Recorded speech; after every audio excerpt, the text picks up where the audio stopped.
have my phone set up in like this absolute sketchiest possible spot, and it could just come crumbling down at any fucking moment. I got my puppy tweaking on the floor over there, chasing her own tail on her back. Okay. Under eye circles are so bad.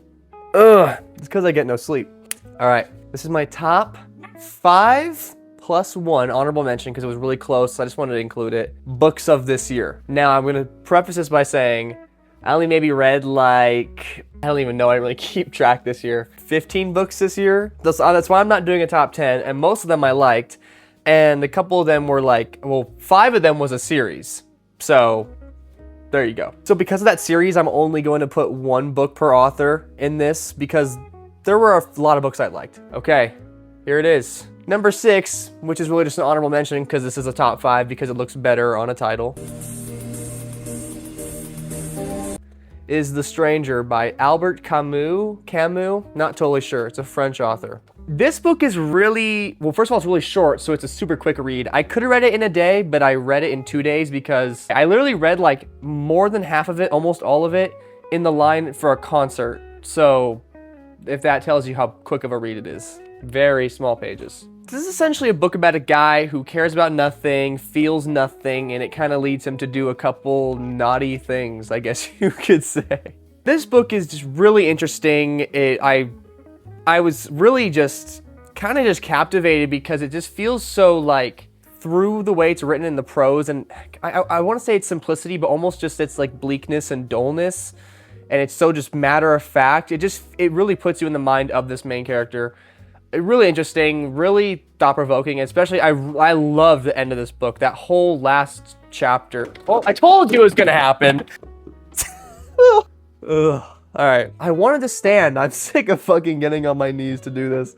Yeah, the last chapter was really great. Really memorable first line. I had known about the first line way before I read this book because it's a classic, right? Really, I want to say fun. It's not a fun novel necessarily, but I had a good time reading it. So pick this up. Honorable mention. Let's get the glasses back on. It's too dark down here. Okay, boom. I remember what it was. It's on the other shelf. That's why I couldn't find it. So this book has no cover because it got ripped to shit. This is Pet Sematary by Stephen King. This is my 5th favorite book of this year. Just a great book. It's so, I made a full review on it, so like a 30-minute review, no microphone, so it sounds like shit, but really chilling, and it hits you to the core, really just at some really strong emotional moments in this book. Some great side characters. The plot's fun. It's always, it's a bit of a slow burn. Personally, I like slow burns. I never felt bored by this book. Just fun, compelling. Just a good story. It's just a great story. It's nothing where, there are some moments that are a bit thought-provoking in a sense. It's not some philosophical book. It's just a good story. This is my 2nd Stephen King book ever. And after this, I decided to go back and read every one of his books in publication order. So that is, this is a bit of I skipped a little bit ahead for this one. Salem's Lot, I also really enjoyed almost as much as this, but this one edges it out just a little bit. Honestly, Salem's Lot is another honorable mention, but I didn't want to do, like I said, I didn't want to do 2 books per author, and this one edged it out just slightly. It would have been my number 6 if I actually was not having that rule. I can't fucking speak, I'm so tired. Yeah, great book.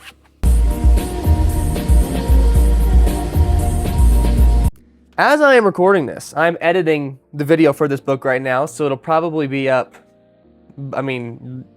right before this video. It is Recursion by Blake Crouch.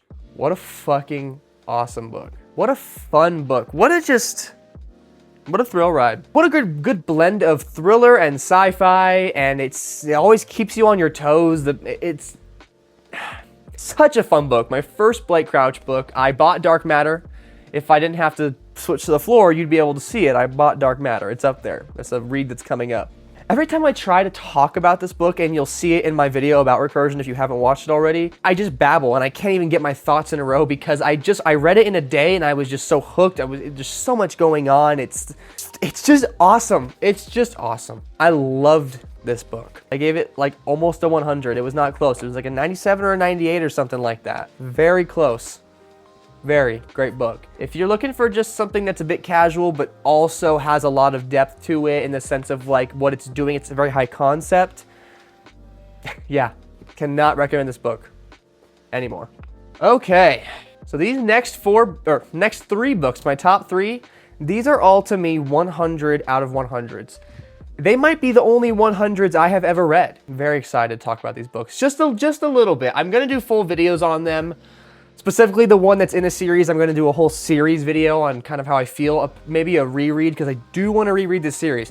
I read most of it last year, but I read the last two books. That was when I was reading a lot slower, so I kind of started reading it actually in 2023, this series, and I didn't finish it until the beginning of this year. Now I've been picking up my book reading pace, so I do wanna reread it again, kind of in quick succession. But number three, let's talk about it.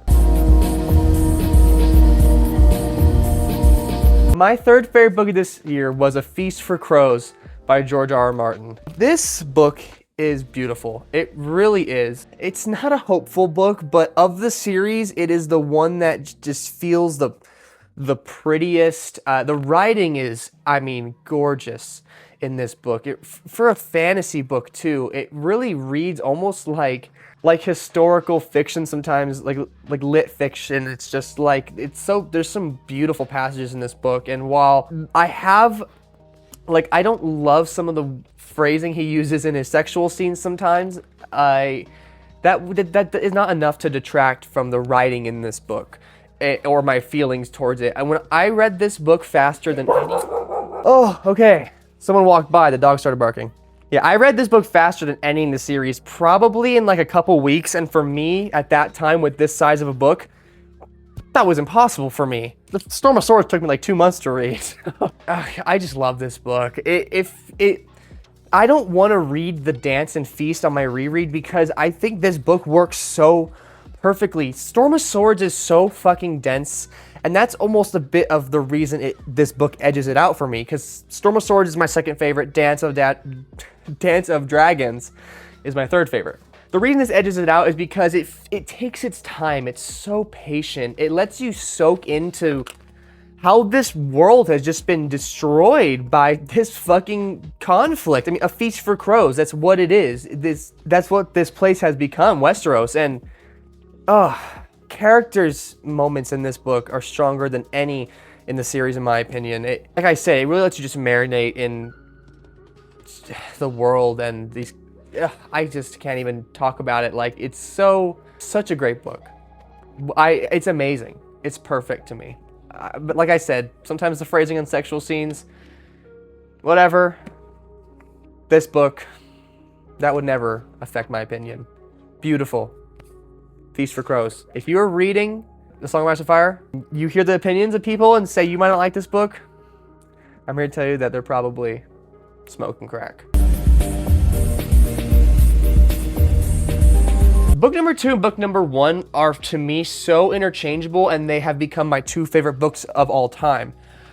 The reason book number 1 edges it out is because I felt this strange personal attachment to book number 1 that, while book number 2, this book is absolutely incredible and beautiful in every single way and sprawling, there's just something about the first book that really stuck with me. This book stuck with me too, obviously. It's a 100 out of 100.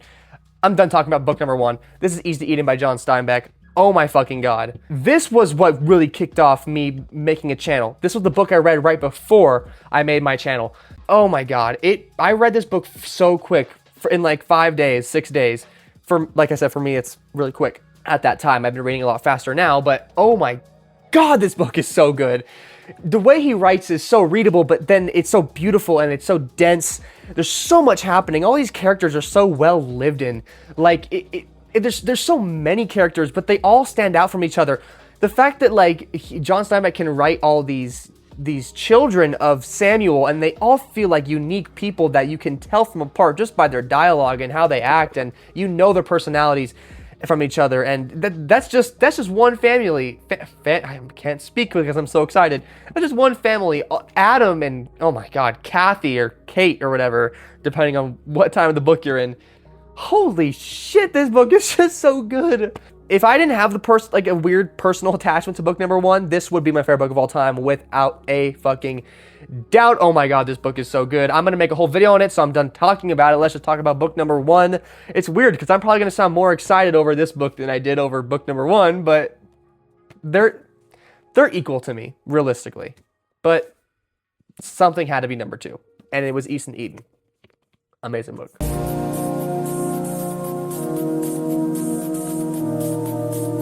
Book number 1, another beautiful book, but beautiful in a different way to me. This book blew me away when I finished it. I cried actually at East Eden, but this book really made me, I was bawling. I finished it at work.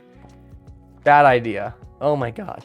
Beautiful book, short book. I cannot wait to reread this every year because I'm gonna make it a habit. I will reread it this year, more than likely.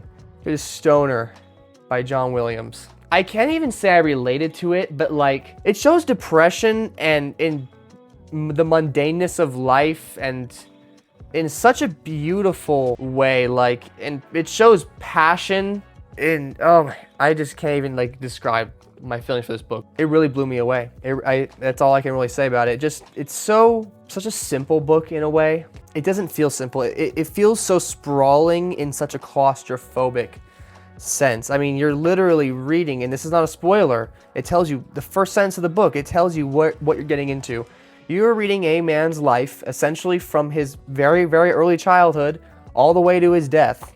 You are just hearing this guy's whole life, and it is not some exciting life. It is a very normal, average life, and this book allowed me to see beauty in a lot of the just mundaneness of life and moments that might seem bleak but are boring, but are really just calm. I can't put I need to write a script for a Stoner video because I want to write my thoughts down because I can't express them. I didn't really think about them before this. I just knew this was my favorite book, and I know it is. It really just, I can't even talk. So I'm not going to. Please read this book. It's not for everyone. It is definitely not for everyone. But, you know, try to see if you can find it for cheap or go to a library. I bet they have it at a library. It's a classic. Maybe they don't. Who knows? But if your library does have it, give it a try. If it seems like something you'd be into, then you will probably love it. And if not, put it down. But I think everyone should give this book a try because it is so beautiful. And I cannot wait to read more classic books this next year. Just on this channel, I've been doing a lot of sci-fi, fantasy. That's because I want to expand. I mean, all these books I've been buying, like all these recently, are like horror, sci-fi, and fantasy. I'm a literary fiction, like that's what really got me back into reading, besides A Song of Ice and Fire, but that book is so beautiful, especially Feast for Crows, that it's like, it almost transcends fantasy for me sometimes. Great, great, great books, in different ways each, but I didn't express my feelings good in this video. I just kind of wanted to ramble on. This next year, I hope to read a lot more. Stick around. I'm reading this beast right here. It's not even a beast, it's very small. This is great too. This will probably definitely make it on my list for 2026. And I'm barely into it, so cheers.